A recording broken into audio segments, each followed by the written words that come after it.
নমস্কার। সত্যমঙ্গল চ্যানেলের সকল দর্শক এবং শ্রোতাবন্ধুদের জানাই আন্তরিক শ্রদ্ধা ও ভালোবাসা।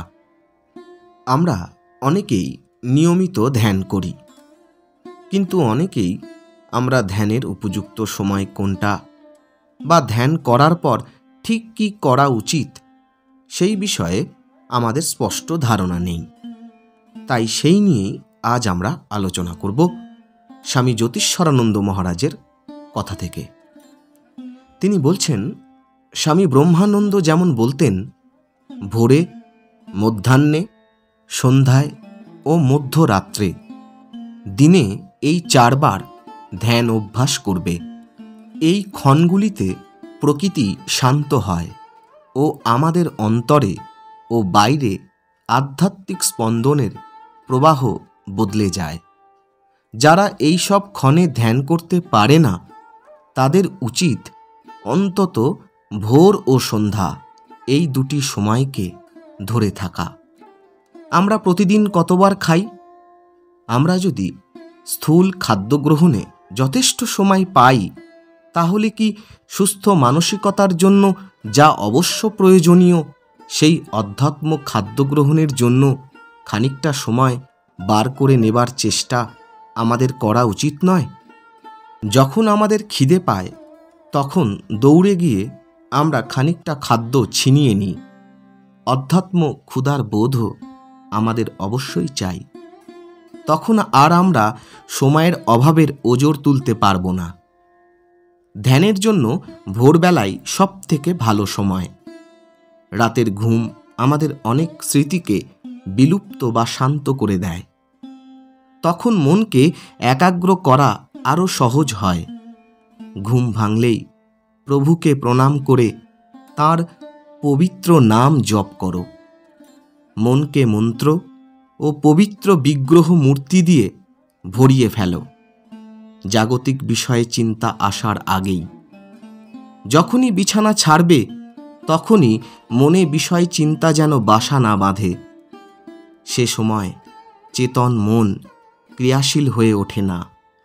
অচেতন মনই বেশি সুপরিগ্রাহী থাকে। তাই সে সময় মনকে যা কিছু ইঙ্গিত করো, তা অচেতনের অতল গহ্বরে ডুবে যায়। ভোর হবার পূর্ব মুহূর্তগুলি অধ্যাত্ম সাধকের পক্ষে সব থেকে মূল্যবান সময়। জপ ধ্যান করে তার পূর্ণ সৎ ব্যবহার করা উচিত। ধ্যানের পর আসনে কিছুক্ষণ বসে থাকা ভালো। আমাদের উচিত শান্তভাবে বসে থেকে ধ্যানের বিষয় নিয়ে চিন্তা করা, একটু শিথিলভাবে। তাহলে আমাদের মন নতুন অধ্যাত্ম চিন্তায় ভরে যাবে, আর আমরা এক উচ্চতর আনন্দ অনুভূতি লাভ করব। এই অনুভূতি কোথা থেকে আসে? এ আসে মনের গভীরতর স্তর থেকে। এই হলো ভজনানন্দ। পূজা বা ধ্যানের থেকেই এই আনন্দের অনুভূতি।